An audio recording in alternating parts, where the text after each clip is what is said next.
Yes, mate, so how's it going? My name's Lee, and welcome back to the FPL Punk YouTube channel, where we try to dominate FPL one game week at a time. In this video, I'll run through my team selection for game week 4 and take a look at some potential transfer ideas. However, this is now the start of the international break, so things could change if there was any injuries. Please subscribe to the channel if you are new. Anyway, let's rock and roll. Be strong.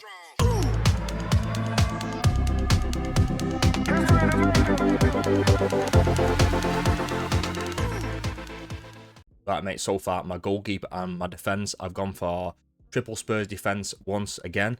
Let me down this week against Bournemouth, where they got beat. They conceded a goal. So it was Vicario up against Dubravka. It was an easy choice to go for Vicario from that point of view. I still think they're good defensively. I am kind of happy that I'm still tripled up on them. I think people will start moving more towards them because they are looking quite solid defensively. And not too many of the outfield players that are interesting me right now. I might move off someone like a Van der Ven if someone like a Xavi Simons, who they've just signed, becomes an interesting option. I'm not that concerned, or like I'm not that interested in someone like a Kudus, or a Solanke or a Richarlison or anything like that. So as of right now, I'm quite happy that my Spurs triple up is in the defence. I think these are some of the better options from that team. I've currently still got Dorgu just because I don't think there's anyone else on the bench who could play. He didn't play today against Burnley, which was a real shame because I felt like he could have done quite well in this game. I have got Nico Williams against Arsenal. Like, I don't love that. And I've obviously got a Steph up against Liverpool as well, which just a really bad fixture. Like, he's there just to kind of make up the numbers. And if he needs to play and come in, then he might get a 1 point. He might get a 2-pointer. But I think we'll do okay against Man City. Not saying we'll get a kind of positive result or anything like that, but I do think we'll do well. Like, I think we'll play well. Last season, it was more the case of we struggled against the Burnley, like we did today, where we won 3-2, but then we'd go away to Man City and put in half decent performance and come away with a draw or something like it wouldn't surprise me if the game was 1-1. Really tight, really cagey. We probably score first and they come back and equalise late on. I can see something like that happening. Could be completely wrong and they could just absolutely blast us away. The one thing I don't love about this set of players is that they're all playing away from home. I am looking at some potential transfers in the defence, and we'll look at that later on. But there is someone that stands out quite a lot from a defensive point of view that I think could slot in quite easily into that defence, but then which then would push Dorgu onto the bench. But I'm still happy with my Spurs triple up. The issue that I've got with someone like a Porro, who is 5.5 million, is Xavi Simons is coming in. He might even be on some set pieces. Does that take some of the quality away from Porro or some of the appeal away from Porro? Yeah, it probably does, to be honest. I still think Spurs are going to be good. I still think they're going to be solid defensively. They've still got a decent fixture run for the next 6-7 weeks anyway, so it's a case of just sticking with them, seeing what they can do, and just see how it goes.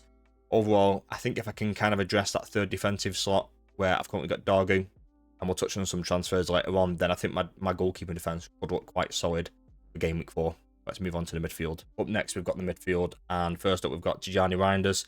And this is one thing that I don't particularly like. I don't like playing my defenders up against my attack, but I think it's just a case of it is what it is right now. I am looking at some potential transfers in defence, so that might remove that anyway. He offers great value at 5.5. I mean, I think he might go up to 5.6 or 5.7 now.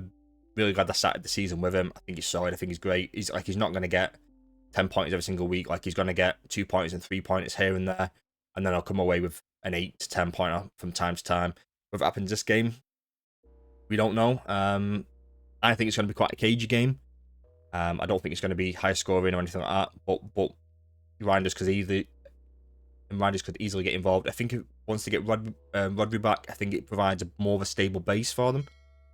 And although Reinders doesn't do much defensive work anyway, like, it might just free him up a little bit, just to kind of not worry about that too much. And then once they do have Rodri back, I feel like they could control games a little bit more, which just helps them all. Which just helps set you out as just a general unit anyway. I bought Gibbs White in last week, or this week should I say, in game week 3. So Palmer. I went for Gibbs White. I had a few options here, and I could have gone for many different players. I think an Ismail Assar would have been a great option here as well. I would have gone Anthony Gordon, but he obviously got sent off the week before in game week 2. I even looked at an Alanga, but there was some rumours that he wasn't going to start. I looked at the Man United boys of both Mbumo and Cunha, I probably leaned more towards Mbeumo rather than Cunha. Cunha obviously went off injured today, and Mbeumo got the goal, so that was quite a swingy one anyway. I eventually ended up on Gibbs White because, kind of spoiler alert, I don't have Chris Wood, and I thought Chris Wood was going to be good over the next few game weeks where they've got West Ham, Arsenal, Sunderland and Burnley or something like that. So they've got a decent run of games here where I feel like they could do quite well from an attacking point of view, and I've kind of wanted a piece of that pie. So that's kind of what made me go to Gibbs White. I actually don't mind the fixture for Gibbs White here. Like I know it's Arsenal away, and it's a tough game. I just think it's class, mate. I think he's just a really, really classy player, and if you can kind of keep feeding the balls into Chris Wood, then you never know. Like he could come away with some decent points in this game. Next up we've got Mo Salah, and for me, he's just by far and away the best captaincy option for game week 3, where he's obviously playing Burnley. Game week 4, sorry. There might be some other decent, options here. Like Haaland's done quite well against United in the past. Like I think he might become an option. I think some of the Crystal Palace guys might also be an option where I think they're playing Sunderland at home. But for me, like Mo Salah's just the best option here, and there's no point kind of mucking around with this and kind of overthinking it. Just stick it on Salah. Like, yeah, it's boring, but sometimes the boring picks are the right picks. On to Bruno. Scored a very, very late penalty up against Burnley, and I was breaking it, mate. Like I was not convinced he was going to score. It's probably the most unsure I've been over Bruno penalty since he joined the club. He obviously missed last week. He scored the 2 in the Carling Cup against Grimsby. Just felt like one of those where everything was on the line for Amarin.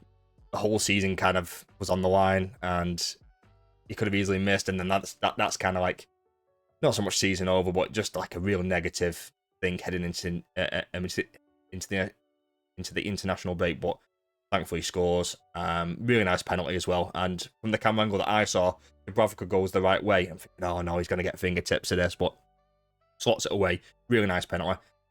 Just ice running through his veins, you know what I mean? Absolute beast.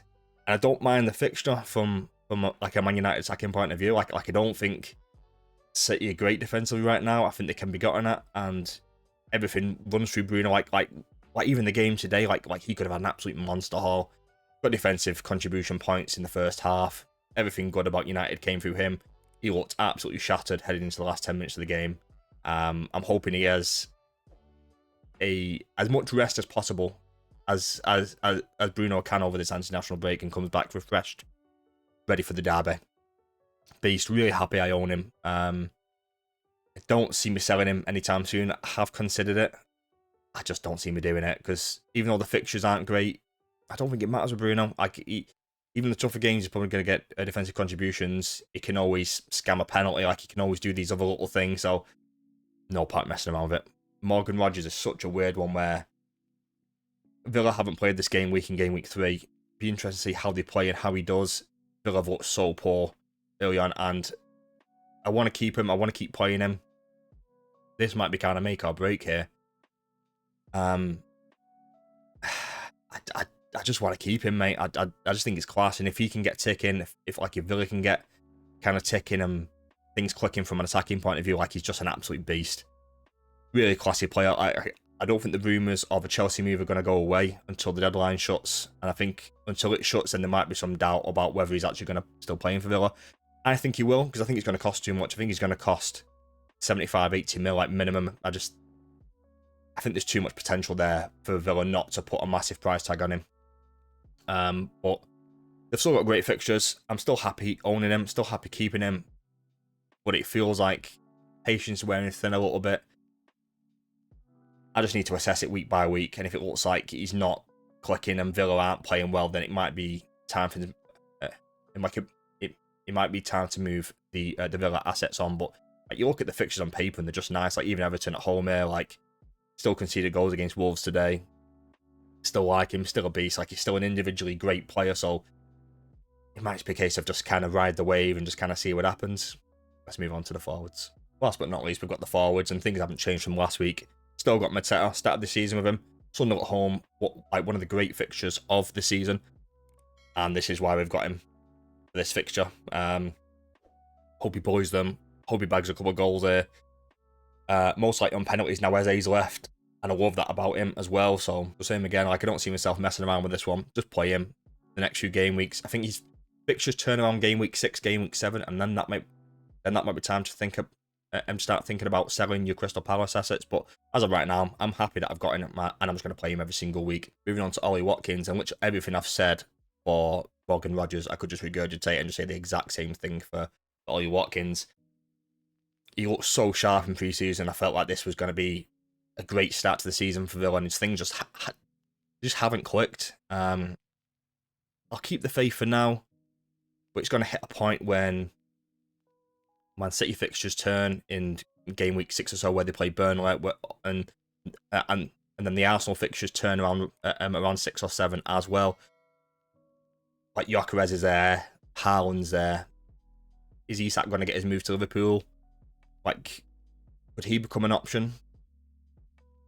It might be time, or like just the exact same thing I said about Rodgers. Assess it week by week, and it might hit a point when it's time to move Watkins on. But as of right now, just got to trust the process, trust the player, and just see how it goes. You know what I mean?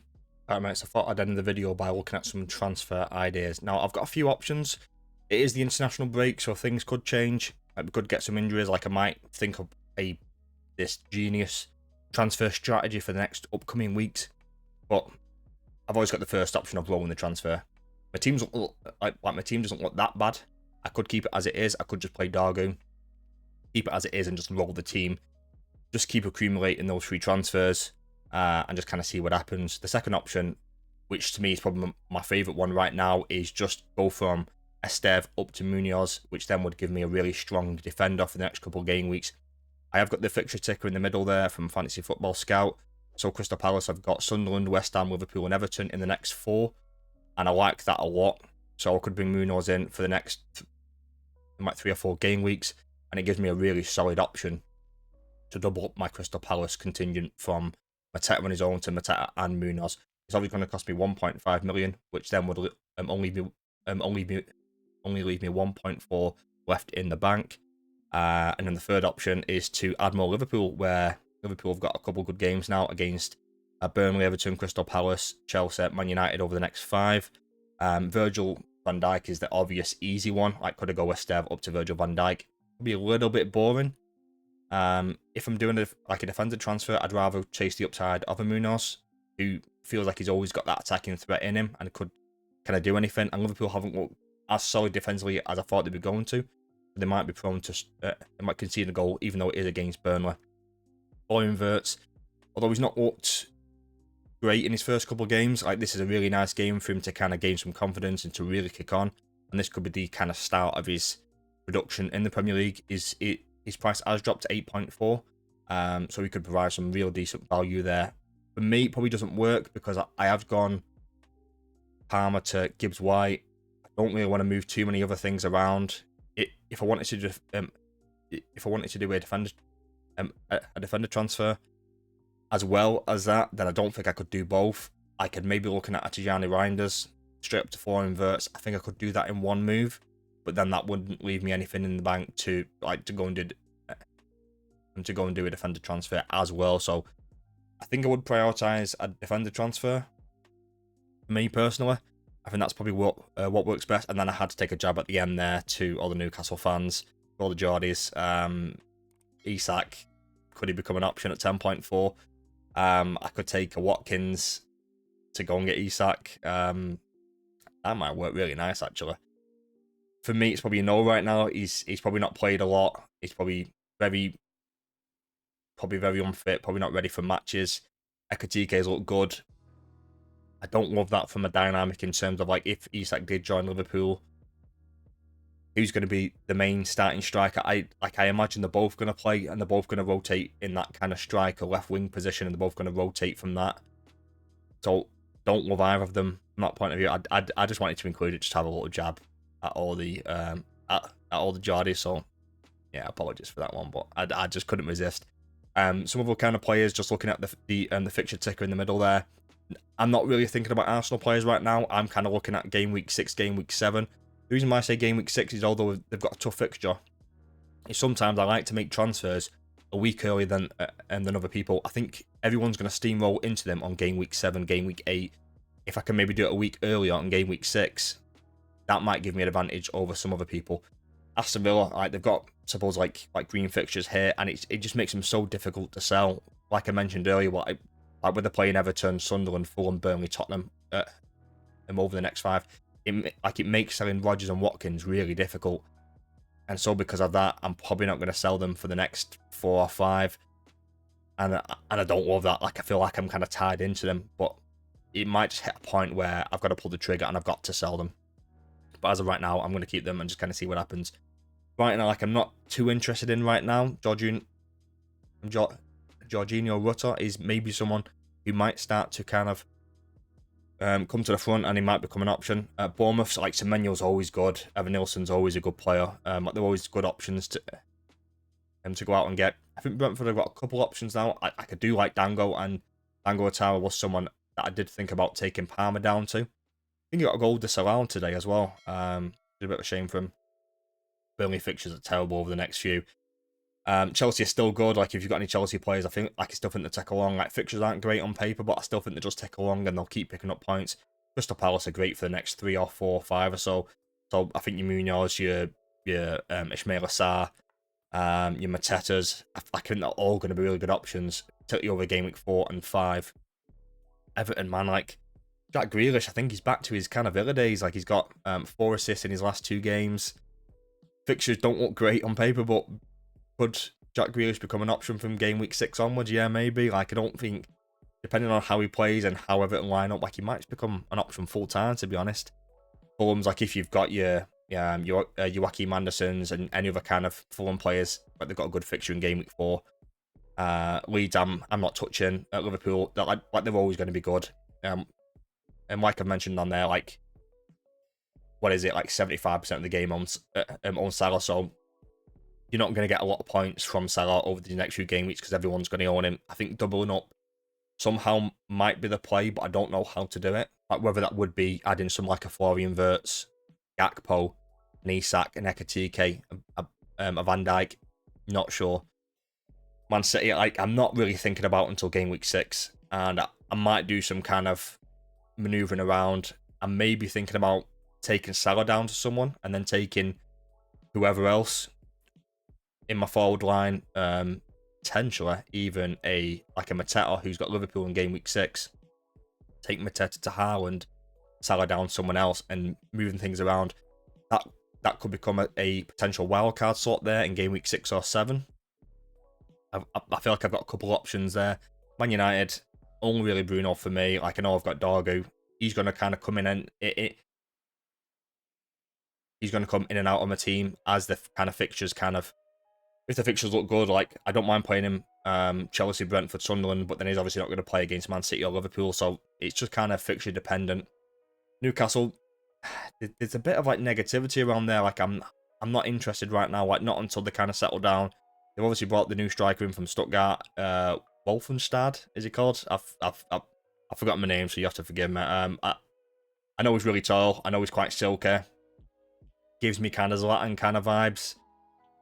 Forest is still going to be good. I think it's obviously a tough game in game week 4, but then they've got Burnley, Sunderland, Newcastle, Chelsea. Like, I think they're great to own. Sunderland, I'm personally not going to touch.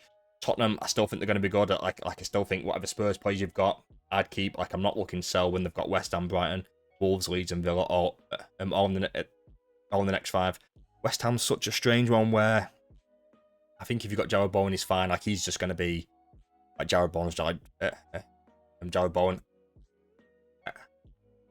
At the end of the day, like he's so talismanic for them. So like I don't worry about owning someone like that, to be honest. So, but from everyone else, it's just a mess until Graham Potter kind of figures it out, or he gets sacked and they bring someone else in.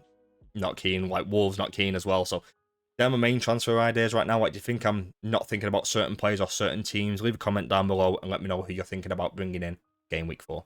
Right, mates, that's it for today's video. So we looked at my team selection for game week 4 and then looked at my main transfer ideas. I feel like I've got a few options. However, like, it is the international break, so I can take things slow. I can assess things properly, have a proper think over this international break. I'll make a few more videos, highlighting a few different things. Maybe even bring up like a potential wildcard team for Game Week 4 onwards there.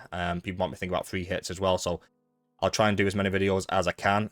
Enjoy the international break, have a chill, do some planning. Enjoy it, mate. Is what it is, you know what I mean? Have a good day. Peace and love.